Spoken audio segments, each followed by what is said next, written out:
ಚನ್ನಪಟ್ಟಣ ನಗರದ ಕೋಟೆ ಬೀದಿಯ ಕಾಳಿಕಾಂಬ ದೇವಾಲಯದ ಹಿಂಬದಿ ಜಟ್ಟಿಕರ ಬೀದಿಯ ತಾಲೂಕು ಬ್ರಾಹ್ಮಣ ಸಭಾ ಕಚೇರಿಯಲ್ಲಿ ತಾಲೂಕಿನ ಒಕ್ಕಲಿಗ, ಲಿಂಗಾಯತ ಹಾಗೂ ಬ್ರಾಹ್ಮಣ ಸಮುದಾಯದ ಮುಖಂಡರು ಕಾಂತರಾಜ್ ಜಾತಿ ಗಣತಿಯನ್ನು ವಿರೋಧಿಸಿ ಪತ್ರಿಕಾಗೋಷ್ಠಿ ನಡೆಸಿದರು.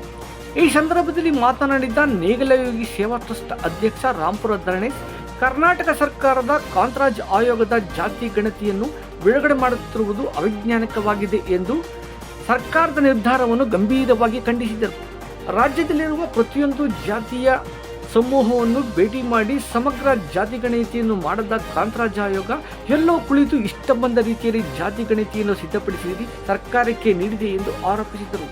ಈ ವಿಚಾರದಲ್ಲಿ ಸರ್ಕಾರ ದುಡುಕು ನಿರ್ಧಾರವನ್ನು ಬದಲಾಯಿಸಿಕೊಂಡು ಶಿಸ್ತುಬದ್ಧವಾಗಿ ಮತ್ತೆ ಜಾತಿ ಗಣತಿಯನ್ನು ಮಾಡಿ ಬಿಡುಗಡೆ ಮಾಡಲಿ ಸ್ವಾಗತ. ಆದರೆ ರಾಜಕೀಯ ಚಿತಾವಣೆಯಿಂದ ಸಮುದಾಯಗಳ ಲಾಭ ಪಡೆಯಲು ಅವೈಜ್ಞಾನಿಕವಾಗ ಜಾತಿ ಗಣತಿಯನ್ನು ಬಿಡುಗಡೆ ಮಾಡುತ್ತಿರುವುದು ಖಂಡನಾರ್ಹವಾಗಿದೆ ಎಂದು ಗುಡುಗಿದರು. ಈ ಸಂದರ್ಭದಲ್ಲಿ ಮಾತನಾಡಿದ ಅಖಿಲ ಕರ್ನಾಟಕ ಬ್ರಾಹ್ಮಣ ರಾಜಕೀಯ ವೇದಿಕೆಯ ರಾಜ್ಯಾಧ್ಯಕ್ಷ ರಾಘವೇಂದ್ರ ಮಯ್ಯ, ದಶಕಗಳ ಹಿಂದೆಯೇ ನಡೆದಿದೆ ಎನ್ನಲಾದ ಜಾತಿ ಗಣತಿಯನ್ನು ನೀತಿ ನಿಯಮಾನುಸಾರ ಪಾರದರ್ಶಕತೆಯಿಂದ ಮಾಡಿಲ್ಲ ಎಂಬ ಕೂಗು ಎಲ್ಲೆಡೆ ಕೇಳಿ ಬಂದಿದೆ ಎಂದರು. ಈಗಾಗಲೇ ಲಿಂಗಾಯತ ಸಮುದಾಯ, ಒಕ್ಕಲಿಗ ಸಮುದಾಯ ಅವೈಜ್ಞಾನಿಕತೆಯಿಂದ ಸಿದ್ಧಪಡಿಸಿರುವ ಕಾಂತರಾಜ್ ಆಯೋಗದ ಜಾತಿ ಗಣತಿಯನ್ನು ವಿರೋಧಿಸಿದೆ ಎಂದು ತಿಳಿಸಿದರು. ಕಾಂಗ್ರೆಸ್ ಸರ್ಕಾರ ಅಧಿಕಾರದ ಗದ್ದುಗೆ ಪಡೆಯಲು ಈ ರಾಜ್ಯದ ಒಕ್ಕಲಿಗ ಸಮುದಾಯ ಹಾಗೂ ಲಿಂಗಾಯತ ಸಮುದಾಯವೇ ಕಾರಣ, ಬೇರೆ ಯಾವ ಸಮುದಾಯವೂ ಅಲ್ಲ ಎಂಬುದನ್ನು ಮನಗಾಣಬೇಕು. ಸರ್ಕಾರ ತಕ್ಷಣ ಜಾತಿ ಗಣತಿ ಬಿಡುಗಡೆಯನ್ನು ತಡೆಹಿಡಿಯಬೇಕು, ಮತ್ತೆ ಪಾರದರ್ಶಕತೆಯಿಂದ ರಾಜ್ಯದಲ್ಲಿ ಜಾತಿ ಗಣತಿಗೆ ಅನುಮೋದನೆ ನೀಡಬೇಕೆಂದು ಸರ್ಕಾರವನ್ನು ಒತ್ತಾಯಿಸಿದರು. ಪತ್ರಿಕಾಗೋಷ್ಠಿಯಲ್ಲಿ ಜೀವ ವಿಮಾ ತಾಲೂಕು ಪ್ರತಿನಿಧಿಗಳ ಒಕ್ಕೂಟದ ಅಧ್ಯಕ್ಷ ಸುಣ್ಣಘಟ್ಟದ ನಾಗರಾಜು, ಭಾರತ್ ಸೇವಾ ದಳ ತಾಲೂಕು ಅಧ್ಯಕ್ಷ ಎಚ್ ಗೋವಿಂದಯ್ಯ ಹಾಗೂ ಹಲವಾರು ಮುಖಂಡರು, ನಾಯಕರು ಹಾಜರಿದ್ದರು. ನಮ್ಮ ರಾಜ್ಯ ಕಂಡಂತೆ ಈಗಾಗಲೇ ಕಾಂತರಾಜ್ ವರದಿ ಬಗ್ಗೆ ಒಂದು ಸುತ್ತಿನ ಹೋರಾಟಗಳು ಲಿಂಗಾಯತರು ಅವರಾಗೆ ಮಾಡಿದ್ದಾರೆ, ಮತ್ತೆ ಒಕ್ಕಲಿಗರು ಪ್ರತ್ಯೇಕವಾಗಿ ಮಾಡಿದ್ದಾರೆ, ಮತ್ತೆ ಬ್ರಾಹ್ಮಣರು ಪ್ರತ್ಯೇಕವಾಗಿ ಮಾಡಿದ್ದಾರೆ. ಇದು ನೀವು ಎಲ್ಲ ಮಾಧ್ಯಮದಲ್ಲಿ ಗಮನಿಸಿದ್ದೀರಿ.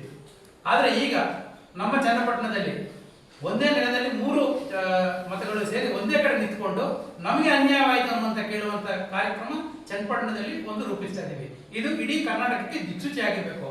ಕಾರಣ ಇಷ್ಟೇನೆ, ಇವತ್ತೇನು ಸರ್ಕಾರ ಅಚಾತುರ್ಯವಾಗಿ ಬಂದಿರ್ತದೆ, ಈ ಸರ್ಕಾರಕ್ಕೆ ಲಿಂಗಾಯತರು ಮತ್ತು ಒಕ್ಕಲಿಗರ ಮತದಿಂದ ಮಾತ್ರ ಬಂದಿರ್ತದೆ ಬಿಟ್ರೆ ಬೇರೆ ಯಾರಿಂದಲ್ಲ. ಹಾಗಾಗಿ ಅವ್ರ ಮತಗಳಿಂದಲೇ ಬಂದು ಮತ್ತು ಅವ್ರ ವಿರುದ್ಧ ಷಡ್ಯಂತ್ರ ಮಾಡಿದ್ರೆ ಈ ಸರ್ಕಾರ ಯಾಕೆ ಬೇಕಾಗಿದೆ ನಮಗೆ? ಹಾಗಾಗಿ ಇವತ್ತು ನಾವು ಉಗ್ರವಾಗಿ ಖಂಡಿಸ್ತಾ ಇದ್ದೀವಿ. ಏನ್ ಜನಗಣತಿ ಮಾಡಿರ್ತಾರೆ, ಕಾಂತರಾಜ್ ಆಯೋಗದ ಒಂದು ವರದಿ ಏನಿದೆ ಅದು ಅವೈಜ್ಞಾನಿಕವಾಗಿದೆ. ಹಾಗಾಗಿ ಅವೈಜ್ಞಾನಿಕವಾಗಿರುವಂತ ಈ ವರದಿಯನ್ನು ತಿರಸ್ಕರಿಸಬೇಕು ಅಂತ ಸರ್ಕಾರಕ್ಕೆ ನಾವು ಒತ್ತಾಯ ಮಾಡ್ತೇವೆ.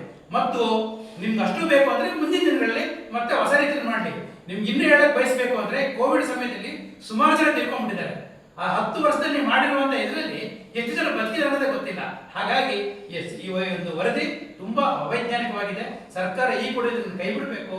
ಇದ್ರ ಬಗ್ಗೆ ಚರ್ಚೆಗೂ ಸಹಿತ ತರದೇನೆ ಮುಂದಿನ ದಿನದಲ್ಲಿ ಹೊಸದಾಗಿ ಮಾಡಬೇಕು ಅನ್ನೋದನ್ನ ನಾವು ಎಲ್ಲರೂ ಒಗ್ಗಟ್ಟಾಗಿ ಕೇಳ್ಕೊಳ್ತಾ ಇರುವಂತ ವಿಷಯ.